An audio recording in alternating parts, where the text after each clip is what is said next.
بسم اللہ الرحمن الرحیم۔ آج ہم قرآن مجید کے ایک ایسے حیرت انگیز، ایمان افروز اور دلوں کو ہلا دینے والے واقعے کے ساتھ حاضر ہوئے ہیں جسے سن کر انسان کا ایمان تازہ ہو جاتا ہے، اللہ کی قدرت پر یقین مزید مضبوط ہو جاتا ہے اور قیامت کے دن دوبارہ زندہ کیے جانے کی حقیقت دل میں اتر جاتی ہے۔ جی ہاں، آج ہم لے کر آئے ہیں اصحاب کہف یعنی غار والوں کا عظیم واقعہ۔ یہ صرف ایک تاریخی قصہ نہیں بلکہ نوجوان ایمان والوں کی ایسی داستان ہے جنہوں نے باطل کے سامنے جھکنے کے بجائے اللہ پر بھروسہ کیا، اپنا گھر، شہر اور آرام چھوڑ دیا مگر اپنی ایمان کا سودا نہ کیا۔ پھر اللہ تعالیٰ نے انہیں ایسا معجزہ عطا فرمایا جس نے پوری دنیا کے لیے قیامت تک ایک نشانی بن جانا تھا۔ تو آئیے اب ہم اصحاب کہف کے اس پراسرار، ایمان افروز اور دل دہلا دینے والے سفر کو شروع کرتے ہیں۔ تاریخی پس منظر اور بادشاہ کا ظلم۔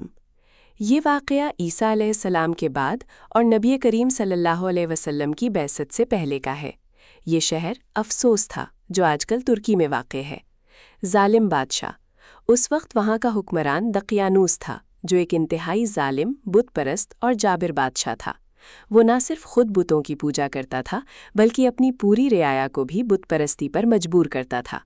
جو کوئی سچے خدا کی عبادت کرتا اسے سخت ترین سزائیں دی جاتی یا قتل کر دیا جاتا۔ اشرافیہ کے نوجوان اور دلوں کی تبدیلی۔ کون تھے یہ لوگ؟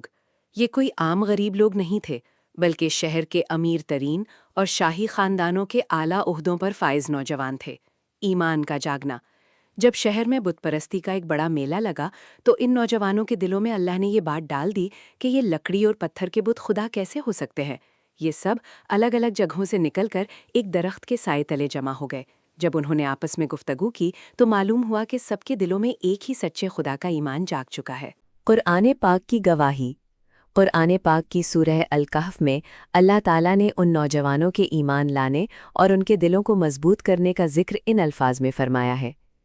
نحن نقص عليك نبأهم بالحق إنهم فتية آمنوا بربهم وزدناهم هدى وربطنا على قلوبهم إذ قاموا فقالوا ربنا رب السماوات والأرض لن ندعو من دونه إلها لقد قلنا إذا شططا۔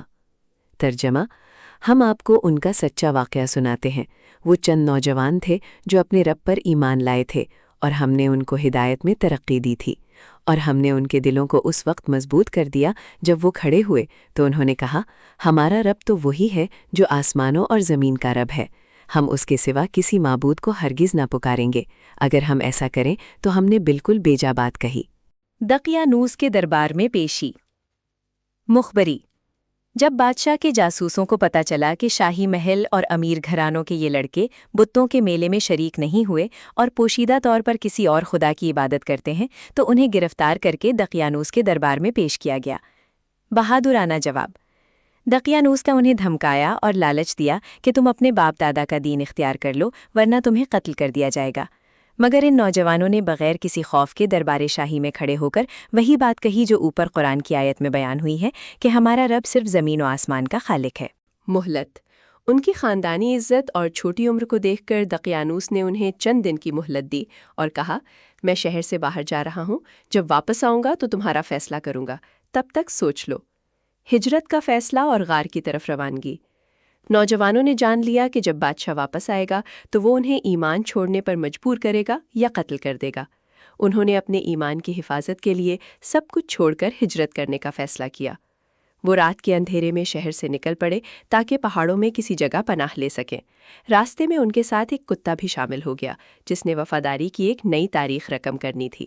غار میں آمد اور دعا۔ پناہ گاہ۔ شہر سے نکل کر یہ نوجوان ایک پہاڑی غار میں پہنچے جسے کف کہا جاتا تھا۔ یہاں پہنچ کر انہوں نے سب سے پہلے اللہ کے حضور اپنے ایمان کی حفاظت اور رحمت کی دعا مانگی۔ قرآنی گواہی۔ قرآن پاک میں ان کی اس خوبصورت دعا کو یوں بیان کیا گیا ہے، اذ اول فتیۃ الی الکہف فقالوا ربنا آتنا من لدنک رحمۃ وہیئ لنا من امرنا رشدا۔ ترجمہ: جب ان نوجوانوں نے غار میں پناہ لی تو کہا، اے ہمارے رب، ہمیں اپنے پاس سے رحمت عطا فرما اور ہمارے اس معاملے میں ہمارے لیے راہ راست کی کامیابی کو آسان کر دے۔